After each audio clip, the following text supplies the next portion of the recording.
मुसलमानों, CM KCR को पहचानो।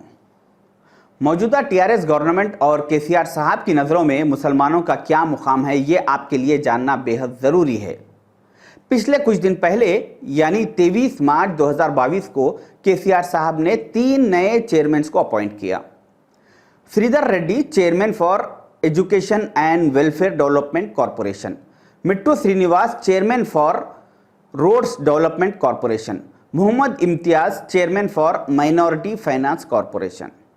23 तारीख को सेम डे, सेम घंटे, सेम मिनट में केसीआर साहब ने इन 3 चेयरमैन को अपॉइंट किया और उसके बाद उसी दिन शाम में जब वो अपने फेसबुक आईडी पर नए अपॉइंट किए गए चेयरमैन के फोटोज को अपलोड किया तो वहां पर उन्होंने सिर्फ 2 चेयरमैन की फोटो को अपलोड किया। तीसरे चेयरमैन की फोटो वो अपलोड करना जरूरी नहीं समझे क्योंकि उसका नाम मोहम्मद इम्तियाज था। जिस सीएम के फेसबुक पर मुसलमानों की फोटो के लिए जगह नहीं है, उस सीएम के दिल में और उसके सिस्टम में मुसलमानों के लिए कहां से जगह होगी। अगर आप ये समझ रहे हैं कि फेसबुक पर फोटो अपलोड करना ये कोई करना या नहीं करना ये कोई अहम बात नहीं है, इस पे डिस्कशन करने की ज़रूरत नहीं है, तो ये आपकी गलत फहमी है। क्योंकि सेम डे 3 लोगों को अपॉइंट करना और 2 लोगों की फ़ोटो अपलोड करना, एक की नहीं करना, ये उनके जहरीली सोच, जहरीले चेहरे को, जहरीली मिजाज को पब्लिक के सामने, ये आवाम के सामने लाता है। उनको चाहिए था कि या तो तीनों की अपलोड नहीं करते या तो तीनों की फ़ोटो अपलोड करते। किस अंदाज में केसीआर साहब मुसलमानों को तबाही की तरफ लेकर जा रहे हैं, आपको इस बात से अंदाजा करना चाहिए कि आज़ादी के बाद से आज तक कभी वक्फ बोर्ड को गवर्नमेंट की जानिब से सील नहीं किया गया था। पहली बार केसीआर साहब की हुकूमत में वक्फ बोर्ड को पिछले कुछ वक्त पहले केसीआर साहब की हुकूमत में सील कर दिया गया था और उसके बाद जब वक्फ बोर्ड ओपन हुआ तो कुछ मीडिया में ये खबर आने लगी कि इस वक्फ बोर्ड में से रिकॉर्ड सेक्शन से करीब 30,000 करोड़ के फाइल्स गायब हो चुके हैं। तो जब ये बात अवाम में आने लगी तो इस बात को ख़त्म दबाने के लिए और पब्लिक का जहन इस बात से हटाने के लिए केसीआर साहब ने एक अच्छा खासा एक ड्रामा बनाकर पब्लिक के सामने पेश कर दिया।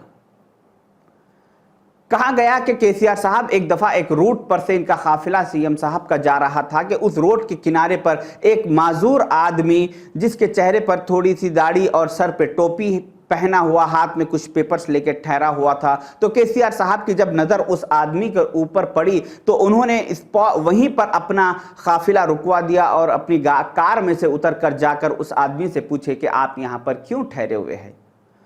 उस आदमी ने बड़ी मासूमियत से जवाब दिया कि केसीआर साहब, मैं माजूर हूं, मेरे पास रहने के लिए घर नहीं है, मैं जानता हूं कि आप एक सेकुलर सीएम हैं, मुझे एक डबल बेडरूम दीजिए।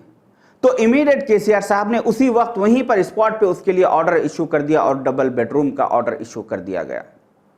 तो उसके बाद केसीआर साहब के कुछ हवारियों ने सोशल मीडिया पर इस न्यूज़ को इतना फैलाया कि देखो, एक हिंदुस्तान का एक महान सेकुलर सीएम रोड पर से जाते हुए अपने काफिले को रोककर एक गरीब मुसलमान की परेशानी सुनता है और उसी वक्त उसका वहां पर हल कर देता है। कितना महान सीएम है।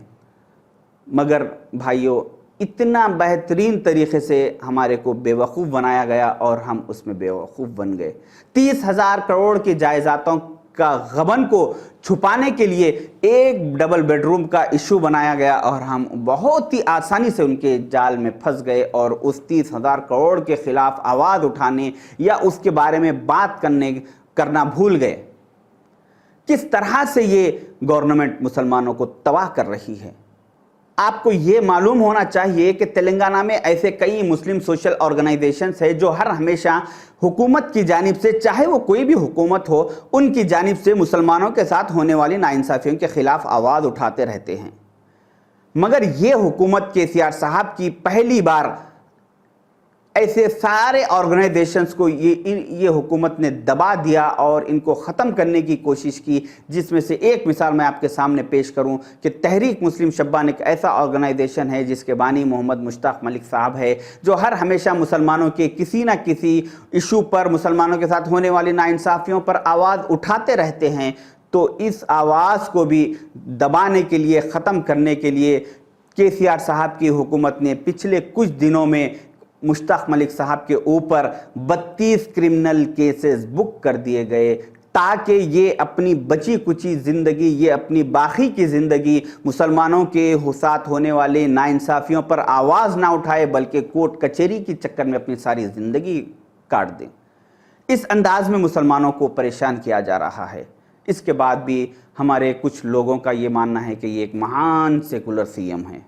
कम से कम आप इतने जुल्म ज़्यादती के बाद एक छोटी सी एहतजाज कीजिए। आपके पास कई ऐसे लोग हैं जिसके पास हिम्मत ही नहीं है कि इस हुकूमत के ख़िलाफ़ आवाज़ उठाए, तो कम से कम इतनी एक छोटी सी आपसे मेरी इल्तिजा है कि जो KCR साहब की जानिब से इफ्तार की दावत का अहतमाम किया जा रहा है, उस इफ्तार की दावत का बायकॉट कीजिए, उस इफ्तार की दावत को अटेंड मत कीजिए और अपने अपने महल्ले के मसाजिद की कमेटियों से रिक्वेस्ट कीजिए, आज़िज़ी कीजिए, इल्तिजा कीजिए कि जो KCR साहब एक वक्त की बिरयानी के जो पैसे दे रहे हैं वो पैसे वहाँ से मत लीजिए और अपने महल्ले में इफ्तार की दावतों को हुकूमत के पैसों से मत कीजिए।